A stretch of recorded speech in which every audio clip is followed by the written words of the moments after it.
Welcome to Antidote Radio. This is Greg McCarran. And this is Jeremy Roth-Kushel. Jeremy, you've had an eventful week. You just got back from the Left Forum, or as you and others had called your section of your portion of the Left Forum, which was actually you were not able to participate in the main Left Forum conference, the Left Out Forum. Summarize what happened with the. For those who don't know what happened with the panels that were canceled from the Left Forum, and what the canceled panelists ended up doing instead. Yeah, so I'm not quite yet back from the Left Forum. I'm You're still lingering in New York here, but I'm not even quite back mentally, I don't think, from the Left Forum or the Left Out Forum. And it has been quite a month, actually, in terms of the intense controversy and contention around what were organized by two women here in the area to be the deep state section of panels for the Left Forum. And I don't know whether to recognize them by name. They've been wanting to sort of stay a little bit more low-key because of the targeting aspects involved with trying to bring some of these contentious pieces of information and conversations into the public domain. But they were able to get a group of deep state panels into the Left Forum last year, including with some of the same people, including Dr. Kevin Barrett, and some panels about 9/11 truth, and a panel that Kevin did on Noam Chomsky as a gatekeeper of sorts, and his role in covering up the global war on terror. But this year, the opponents to this kind of speech were a little bit more organized, maybe. And maybe there had been a lot of things have happened in the subsequent year. Professor Tony Hall has taken the position in False Flag Weekly News with Dr. Kevin Barrett. I believe that probably had happened before this time last year. But since then, Tony Hall has been taken out of his classroom at the University of Lethbridge by a coordinated attack on him by the B'nai B'rith and other assorted Jewish Zionist groups, and then backed up by elements of his administration. Also, I was arrested at the Kansas City Public Library by security elements that come out of deep elements of the U.S. counterterrorism apparatus, being contracted and paid by the Jewish Community Foundation in Kansas City and the Truman Library Institute. Joy Kariga, I believe that was already in the works. Maybe I can't remember, but they elements surrounding Oberlin College, alumni, heavily Jewish Zionist focused elements were targeting Joy Kariga for statements she made on her Facebook page, sharing links that had to do with Israeli involvement in September 11th, U.S. and Israeli NATO involvement in ISIS as their proxy. These became the focus for suspending her, I believe, or they effectively ejected her from Oberlin College.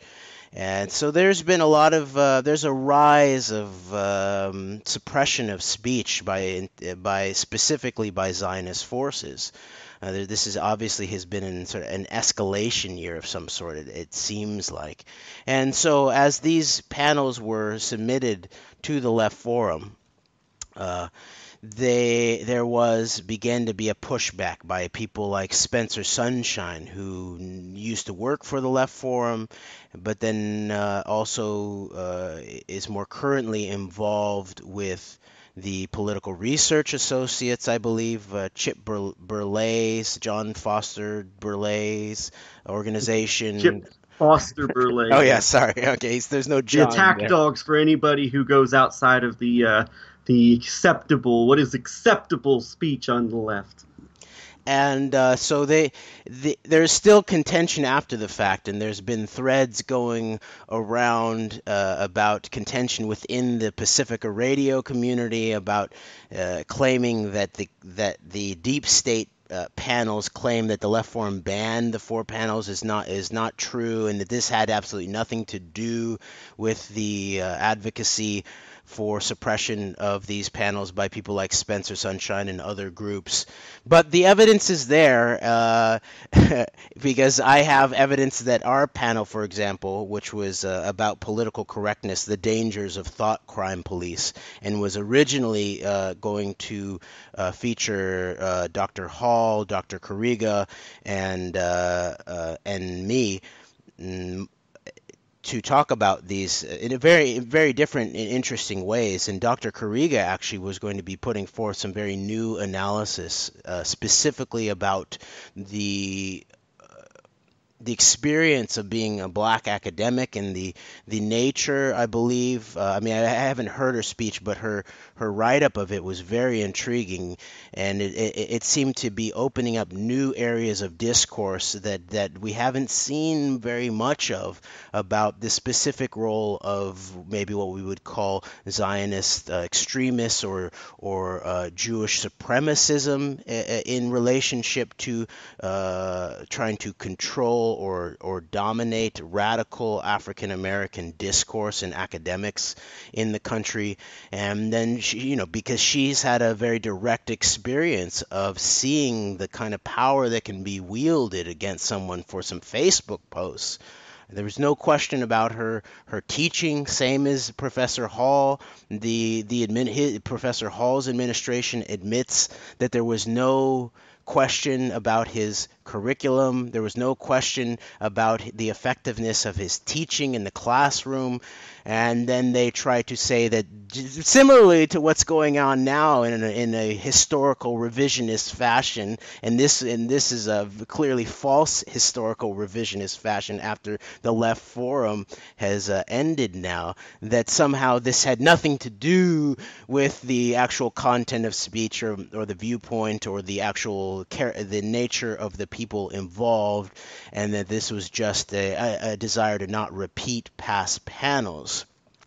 But in Professor Hall's case, it's on the record. It's he actually showed the letter or the statement from the president of his University of Lethbridge, Mike Mon, clearly stating that this had nothing to do with his teaching or his engagement as a professor, and this has everything to do with his YouTubes, with his False Flag Weekly News, and maybe with his appearances on Press TV.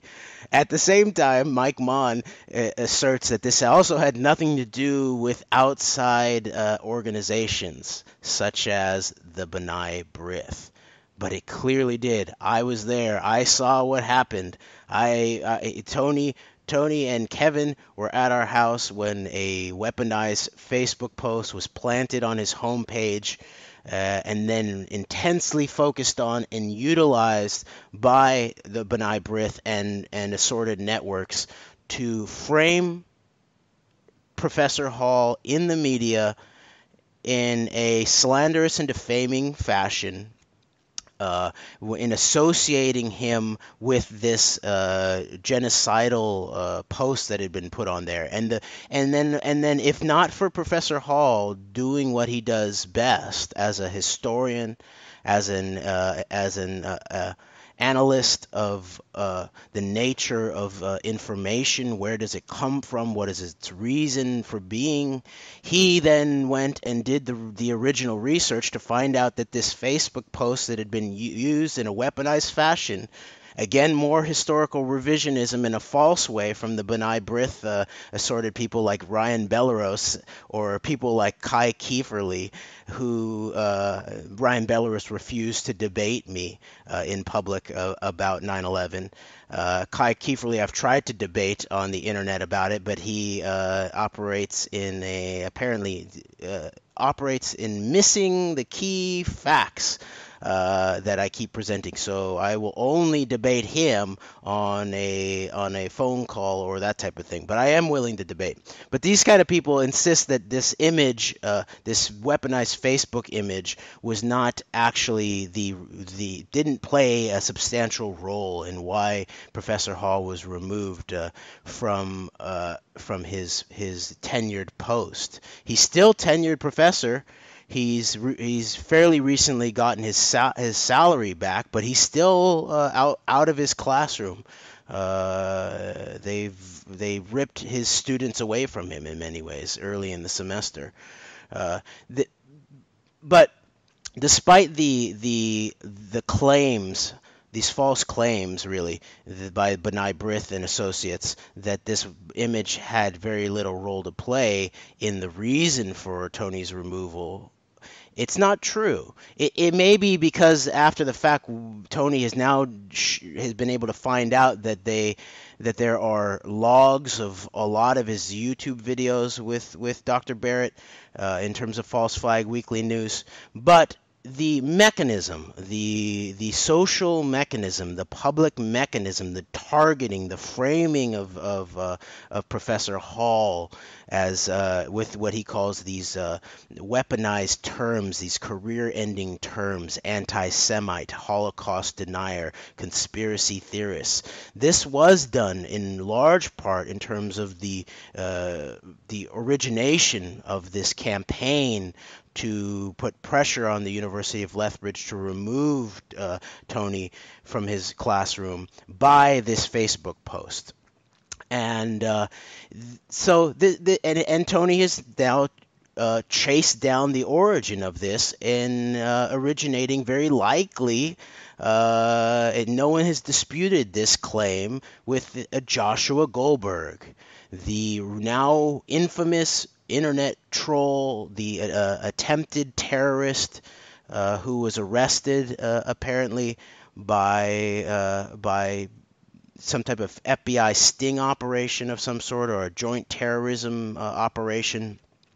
And Joshua Goldberg, people can go watch the YouTube that Professor Hall produced with Dr. Barrett and me about Joshua Goldberg as this archetype of what is being done with the Zionist weaponization of identity and of hate speech across the internet, in creating digital strategies of tension amongst different groups, and also the amplification of a cultural reality of hate and rancorousness in a way that's not productive to productive dialogue.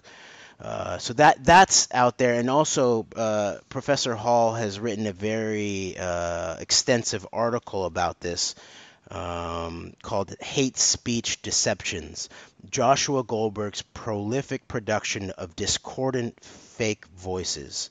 And the quote here: "The Goldberg files offer the basis for an important case study in the renewal of old cycles of imperial rule through divide and conquer tactics." So, and I was there when Professor Hall was attempting to share all of this information with supposedly real journalists at the Canadian Broadcasting Corporation. Tony was live on air bringing a scoop to the Canadian Broadcasting Corporation, and instead it was that was ignored. Then both Professor Hall and I tried to bring this information to the local newspaper, University of Lethbridge, who had written what were really hit pieces disguised as objective journalism against Tony as this operation was unfolding in the local fashion. And they weren't interested either. They actually treated me pretty badly when I went there in person and wanted to speak about my direct experience in relationship to Tony, these allegations of anti-Semitism, what I knew from my own side about the Facebook posts, what I knew about Joshua Goldberg that Tony had discovered was the source of this image, and that there was this strange Kansas City connection to Joshua Goldberg. That's where he was finally arrested not after he apparently arranged was a key integral part of the shooting in Texas at the Muhammad cartoon drawing contest incident instigated by people like Pamela Geller, or for other provocations that he was working on around the internet, across continents, also in Australia,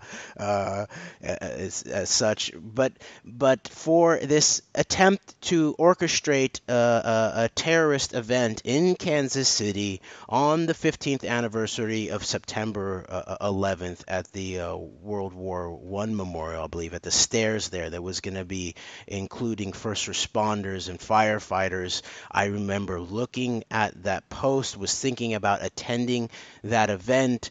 And so it's a strange, there's this very, very murky, dark undertone and sort of strange coincidences of place and geography in terms of this Kansas City connection to Joshua Goldberg. But that's a lot of the backstory of what's actually happened this year, and what since the last Left Forum, really, and what was the actual stories of some of the people that were being banned from being allowed to present within the platform of the Left Forum. There's now some type of a cleansing. Not only was there a pre-cleansing, there was a political cleansing operation. That's actually the kind of terminology that someone like Spencer Sunshine has used. He uses language like taking out the trash or taking out the garbage. So this was a political cleansing operation.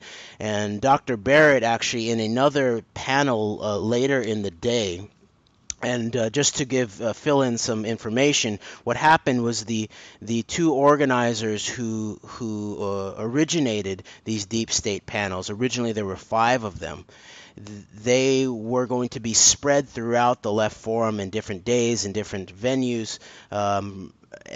So when the majority of them got banned, and our panel, the political correctness panel, got banned at the very last moment, after it had already been accepted. So I believe that is already proof positive that this had nothing to do with these allegations that are actually, in this email that I've read, these allegations are actually said to be coming from Professor Richard Wolff, who said that he didn't see anything about this banning because of persona or viewpoint, but this was just a repetition of stuff. Our panel was nothing like that had ever happened before. I believe the Dr. Kariga and the Dr. Hall information, let alone my information about the intersection of the U.S. and Israeli security states ongoing in my indictment and librarian Stephen Woolfolk's indictment in the Kansas City area,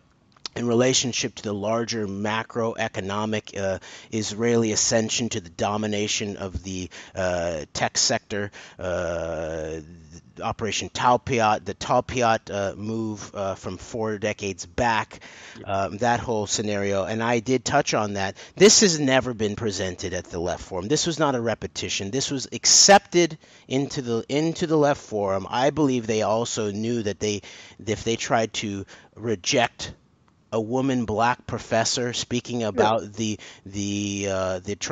attempt to control her investigations, to control her academic freedom by elements of Jewish power, or to try to ban a Jewish man arrested by Zionist forces, really, or at least being paid by Zionist forces, trained in Israel.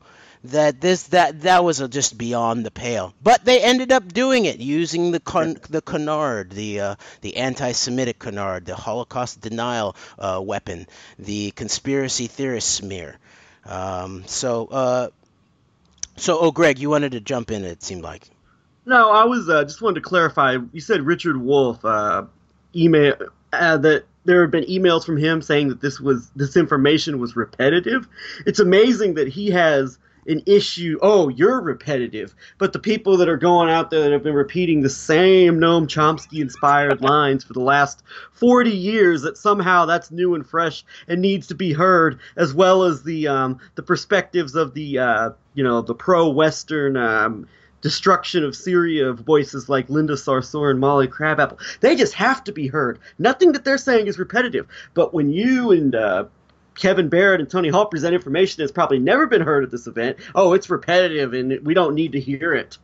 Yes, and this information is an allegation from someone within it looks like Pacifica Radio Network, saying that he had spoken to Richard Wolff, who had told him this, and he said that was enough. He trusts Richard Wolff, and then that's enough for him to believe that all of these people involved with the deep state panels talking about the silencing and the banning are just fake news. And you even use that terminology, fake news. There is now a pushback against that, an urge to retract that, because the two organizers adapted with the problematic flow of the nature of the destabilization going on against these panels, and actually were able to rent, with the damage of probably almost $1,000. Another rooms or set of rooms within the same John Jay building where the Left Forum was taking place. So it really was a ghettoizing. It was a ghettoization of key information about key critical issues that the left needs to know about and that are going to be key in terms of left organizing. And we were ghettoized. We were forced to pay for our own cornerization and ostracization from the main discourse. And I think Professor Hall was deeply disturbed by all of this. He was attacked intensely by claims of hundreds of phone calls against him. Dr. Kariga pulled out early as a protest because when she got a whiff of the censorship that looked like it was starting to go down, with 3 out of 5 panels not being allowed in. But her panel with us was still being allowed in. She pulled out in protest early on. Professor Hall, who was his persona and his viewpoint was then used as a target to ban our panel at the very last moment. For example, our family was on the road already, driving to New York City for the Left Forum, and I got no direct communication from the Left Forum people about this. There was so that's just sort of rude in a way in terms of my perspective. Yeah. For Professor Hall, I believe that this is actually defamatory in the way that they've treated him. One sort of piece of context I want to supply here that I didn't realize early on. I wish I had. I did mention it in my presentation at the Left Out Forum, but the atrium which you walk into when you wanted to attend the Left Forum this year in New York City was the Jules Kroll and his wife. I forget her name, but she doesn't need to be mentioned. Let's talk about Jules Kroll, the Jules Kroll atrium. On the way into the Jules Kroll atrium, on the way to the left, the main tabling center of the Left Forum, you pass by a mangled piece of World Trade Center steel, curled up, thinned. It looks like it's been thinned by some type of corrosive agent. It looks like it's been hit by massive energy and heat. And this supposedly is a memorial to all of the people who died on September 11th from the John Jay community itself.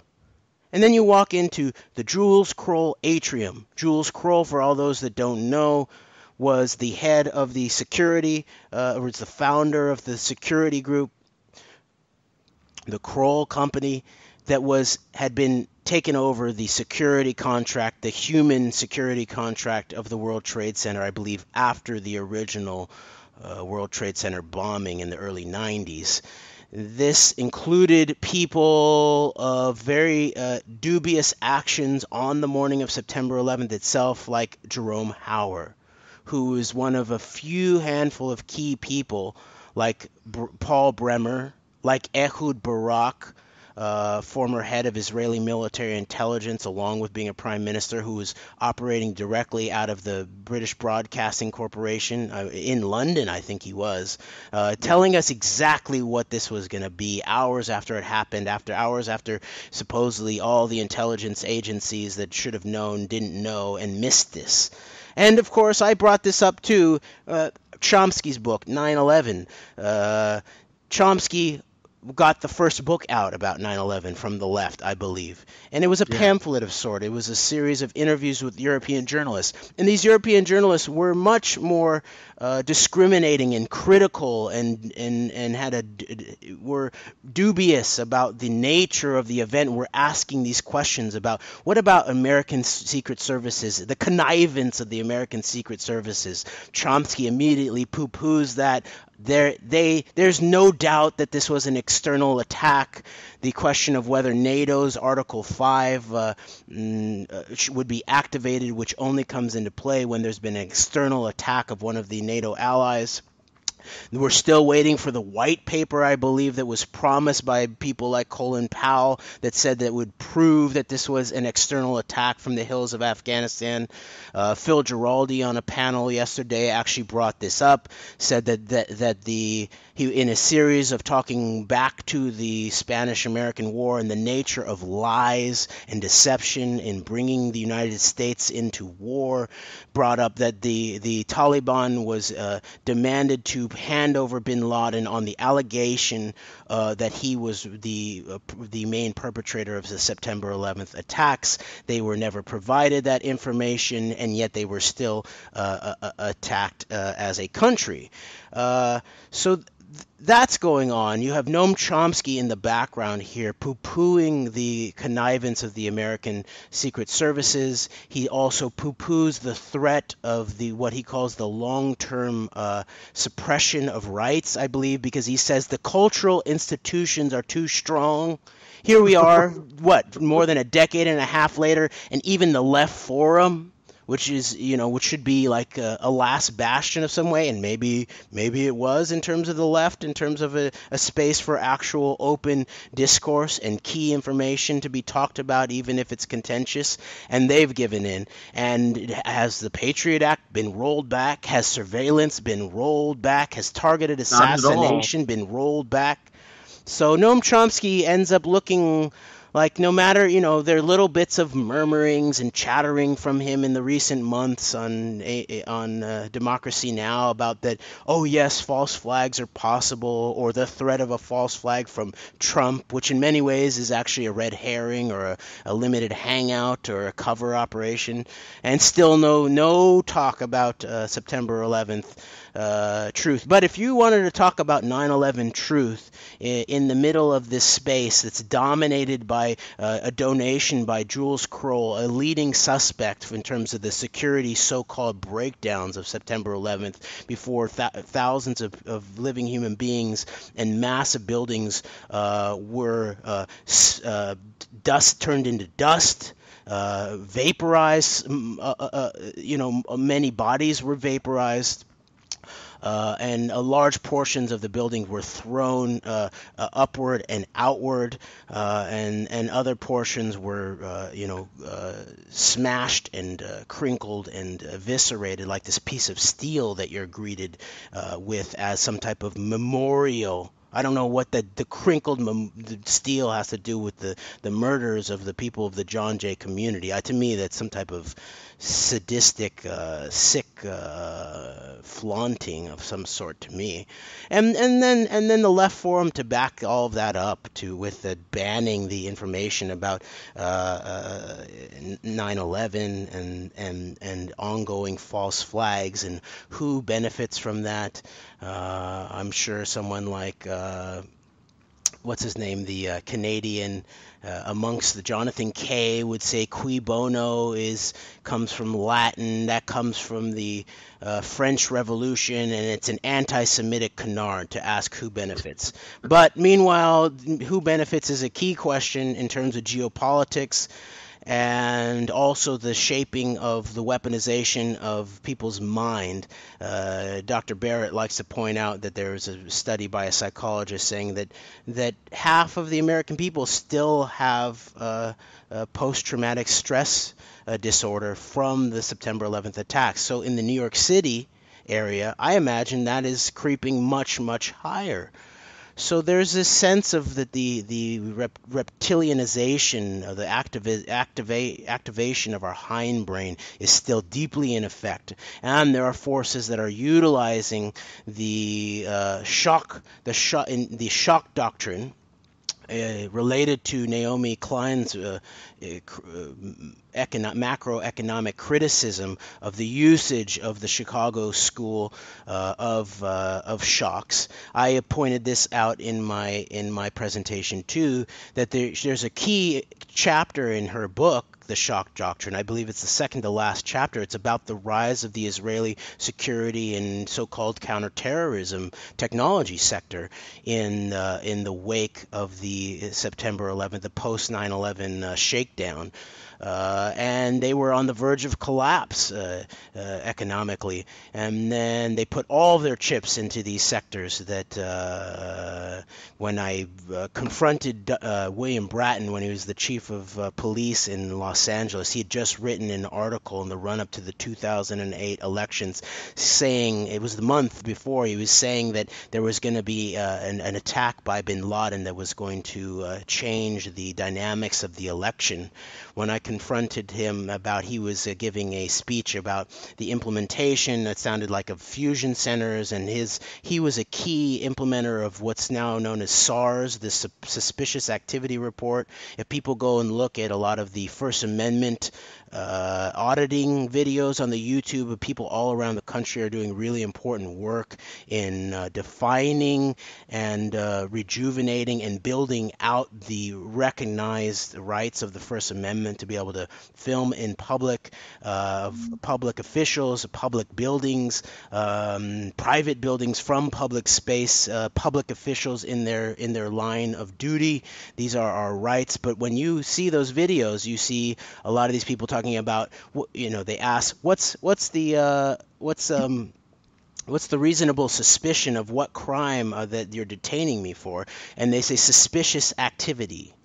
And then people say, where's that in the code, in the legal code? Suspicion, where crime is that exactly? So this has now become a built-out general fear matrix to be able to criminalize legal behavior amongst the general swaths of the population. So Bratton was justifying this back in 2008. When I questioned him, I said, "You're completely right. That terrorism, September 11th, was completely disruptive for large aspects of the economy, except for security, insurance, armaments." These kinds of sectors. So this is the background to where we've come to. And Naomi Klein's chapter about the rise of the Israeli technology sector in relationship to surveillance technologies, to security technologies, counterterrorism technologies is a key chapter. But in that, she replicates this.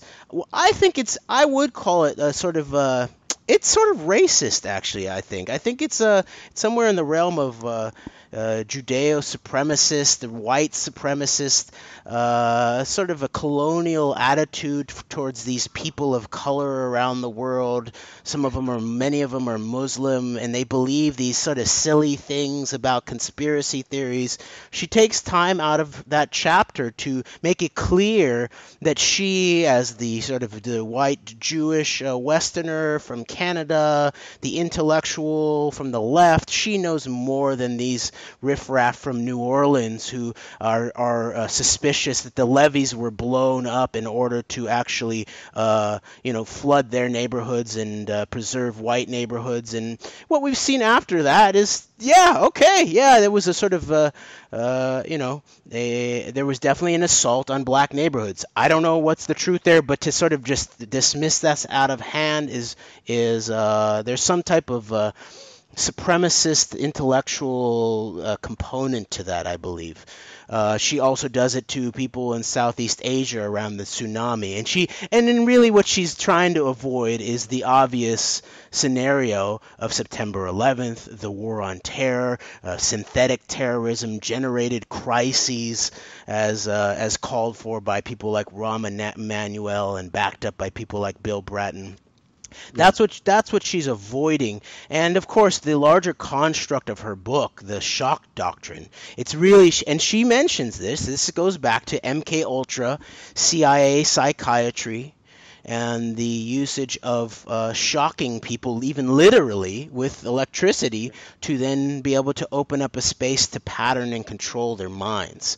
And so she's missed the actual nature of who shocks whom. Who's doing what to who, as Professor Hall likes to say. These are key questions. If you don't know what's going on, if you think that September 11th was a blowback from the hills of Afghanistan, then you are actually replicating the imperial, colonial, white Judeo-supremacist, Judeo-Christian supremacist, maybe we might call it, the epistemological nature and basis for this massively genocidal war on terror. And just finishing up in terms of this topic, I miss this piece of the presentation of the deep state panels. But my wife Lori told me that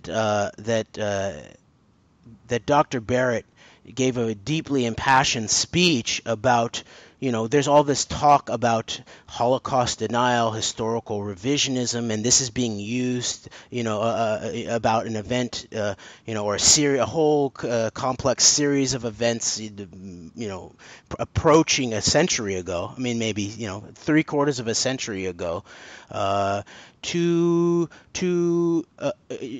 genocidally politically cleanse the speech that is necessary to stop the ongoing genocide of what Dr. Barrett pointed to key studies of that tens of millions of Muslim people have been killed in the aftermath of this war on terror. And so in reality, the people who banned or who use their white Jewish privilege, people like Spencer Sunshine, people like Richard Wolff, apparently, who didn't stand up for these panels and got a black woman academic who had been targeted by Jewish Zionist, white Jewish Zionist forces, I imagine, banned from the panel, or from an indigenous studies scholar like Professor Hall, who's been in the mix intellectually, but also as an activist for decades, and is willing to progress his epistemological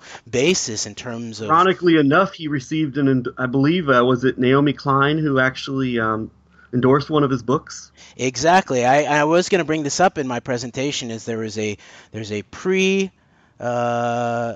deep state understanding, pre 9/11 truth understanding relationship to Professor Hall's work by Naomi Klein, where she says it's like a very important book and that could change the world, to his post 9/11 truth understanding, deep political understanding, where he, after he'd almost finished his second book, Earth into Property, he then was able to incorporate his new understanding, his newly won understanding of September 11th wars as a part and parcel of the ongoing wars against the indigenous people of the world. And Naomi Klein was nowhere to be found in terms of that. I don't think the importance of the book decreased. I think that the courage or the lack of courage of key pieces of the left leadership is what is exposed in something like that, and what is exposed in something like these banned deep state panels that Yes, that for sure. Dr. Barrett railed against, as basically saying the people who did this are the ones on the side of those perpetrating an ongoing Holocaust against the peoples of the world, especially the Muslim peoples of the world. I couldn't say it any better, and it makes you wonder where are some of these progressive, Black Lives Matter type organizations that are always out to protect, radical African American and other voices. Where are they when a black female academic is having her freedom of speech taken away from her by losing her professorship, and then being kept from a progressive conference of progressive-minded peoples to talk about important topics? Where's the outrage from where's the outrage from the black left? Where's the outrage from the social justice left? They're nowhere to be found here, and they're also nowhere to be found when a Jewish man who was arrested for exercising his freedom of speech is banned from a panel. They're nowhere to be found. So I think it says a lot about these people. And I wanted to you brought up a really important point that I think that really needs to be emphasized here in the last portion of the of our broadcast here, about the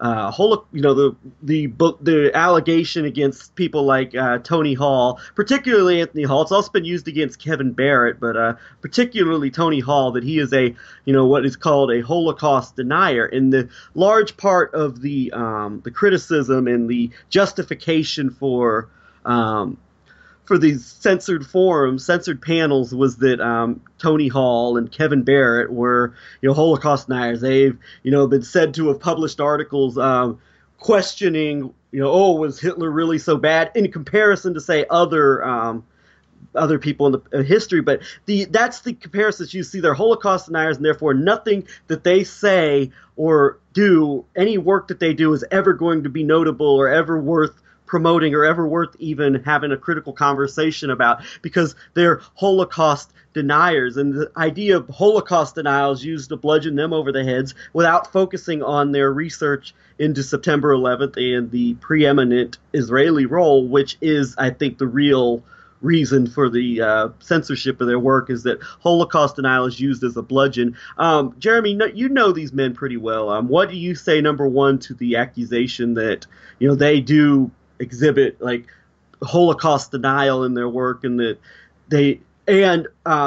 and for me personally, and I think I upset some people when I said this in a Facebook thread, that I'm more outraged about people like Linda Sarsour and Molly Crabapple having a platform at the Left Forum, despite being propagandists for current murderers, for current criminals, rather than his free speech over an event that happened 70 years ago that is still being used, as you said, to justify ongoing mass murder against Muslim Arab peoples, who are also Semitic, by the way. So in that regard, what do you say to the whole anti-Semitic canard that's used against them for allegedly denying the Holocaust? And also, what do you say, because within this progressive community, I think there's a large pushback in general. There's such a reaction to the idea of anti-Semitism and Jew hate that anything that gets into criticism of Zionism or Zionist influence or Zionist power, disproportionate influence of Jewish Zionists in terms of media and academia and politics in the West, as well as finance, that's Jew hate and that's anti-Semitic, and therefore it's off the rails. It's something we can't talk about. And I find a lot of well-meaning people have a reaction to that, and I think it's been set in place over the years. And what do you say to people? Why is it so important to ignore these labels and address the truth as as it must be addressed, and actually stop being stigmatized by these labels and really get down to saying what needs to be said about these matters? Well, it's definitely clear that these kind of labels, like Holocaust denier, conspiracy theorist, anti-Semite, anti-Semitic, these have been intensely weaponized for specific political reasons, and I do think it's true that they're used to try to stop conversation, a nuanced conversation about historical dialogues. I made it very clear Because yes, there is definitely Jew hatred out there, and I, as a Jewish person, am sensitive to that. Uh, I also, to me, it looks like from my historical meanderings into some of the originations of Zionism and the more intense, maybe revisionist Zionists, who very early on talked about how anti-Semitism was the Zionist's best friend, in creating a sense in the Jewish diaspora that they could never be safe in their own lands, in their own countries where they were born and raised or had come to, but they could only be safe when they were amongst their quote own people in the Holy Land or in God's promised land. And so it's pretty clear what that kind of operation would be. The cultivation of Jew hatred and these sort of intense, almost cartoon boxes that we see in terms of some of maybe the neo-Nazi groups. Who and in a flip side are also so intensely focused in resurrecting this single leader like Adolf Hitler from the 20th century as like it's in a certain way it's similar to the alt-right's relationship to Putin maybe or Trump. It's the neo-Nazi or the white nationalist relationship to Hitlerian politics and the National Socialist German state is a flip side in a certain way of those trying to deny that history must eternally be revised and revised and revised and revised, and also the fact that clearly in our midst we have some very deep deceptions about politics and geopolitics. And so the point right now is not to focus on contention about what happened 75 years ago in Europe, although of course that is on the table, especially if it's being used today to perpetrate ongoing genocides, ongoing mass death against Semitic peoples. But all these racialized terms in a way also are part of a box to put us into. But I made it very clear to the left board in a letter that I wrote them, that people that men specifically like Dr.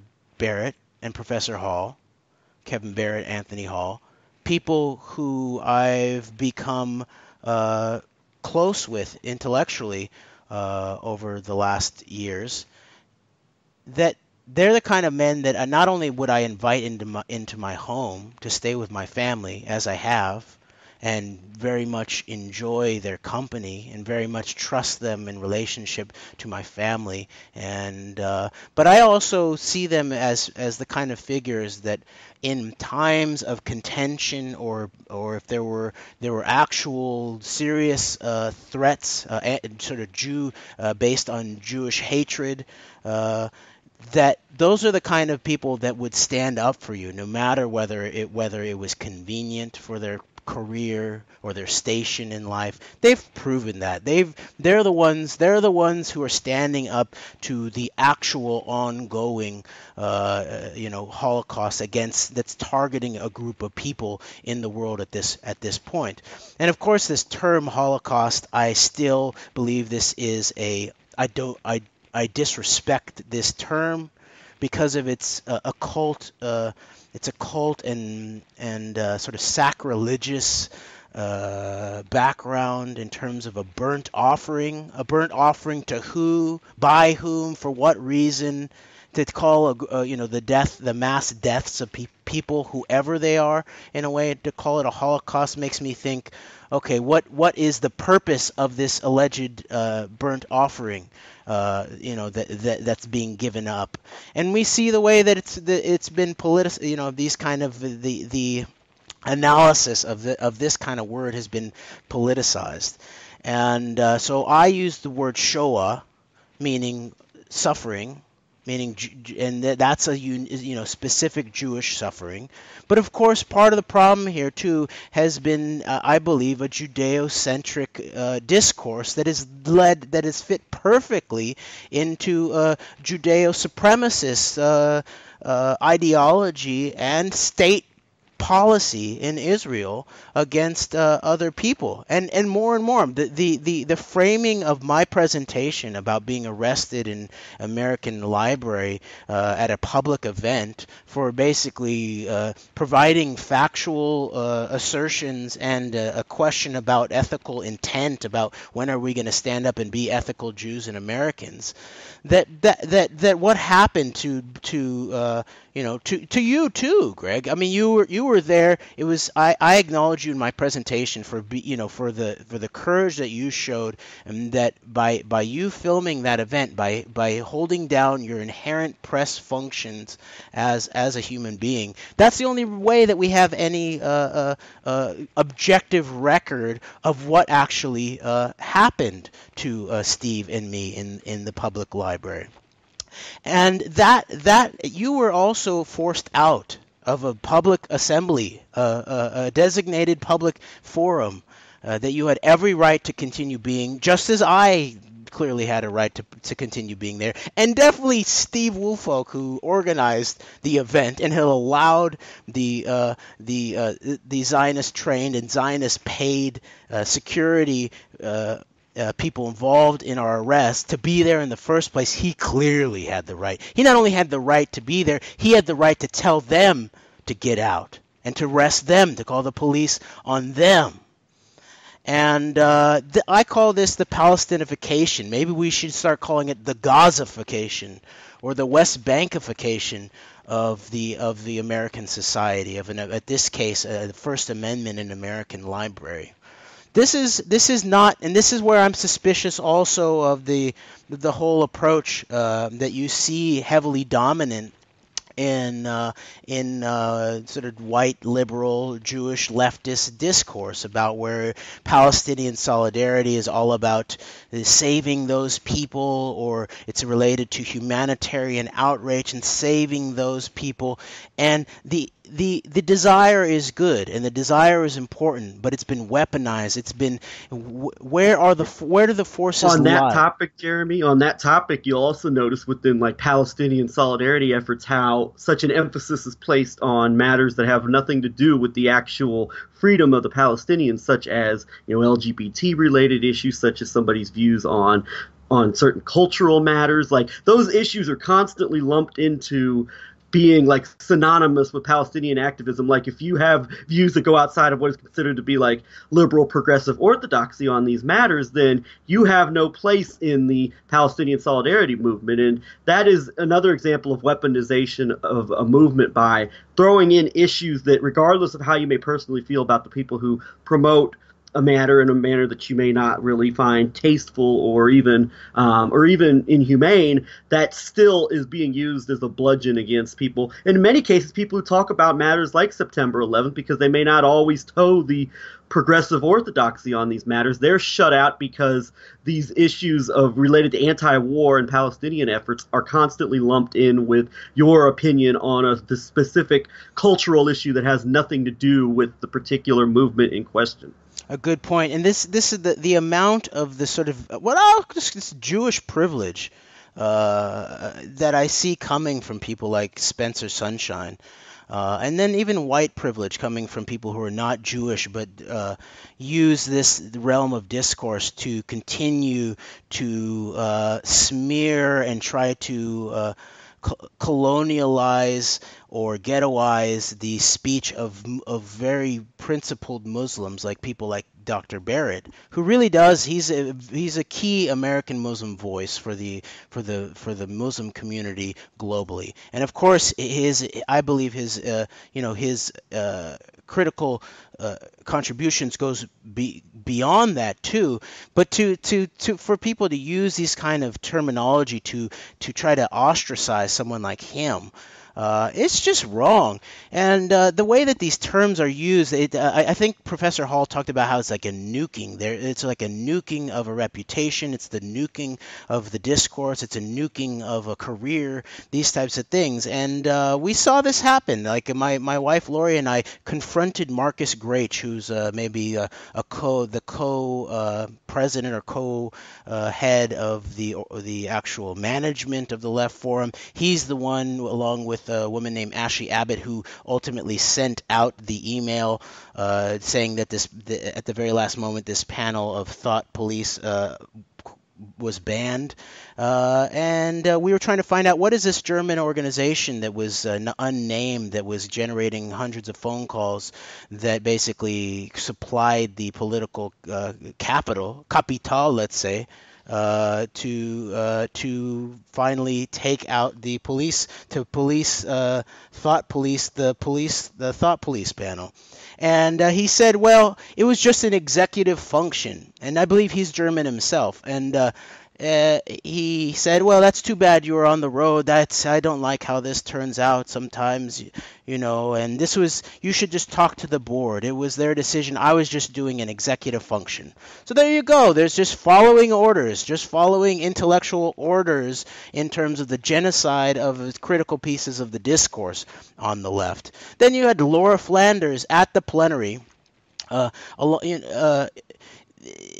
saying she's the sort of the hostess with the mostess of the plenary, basically applauding the Left Forum for finally making the right decision. Sometimes we go wrong, but then we make it right by taking away these panels that shouldn't have been there in the first place, including a panel that looked like it was headed towards or could be characterized or looked at like anti-Semitism. That's what she says that she said. I don't know.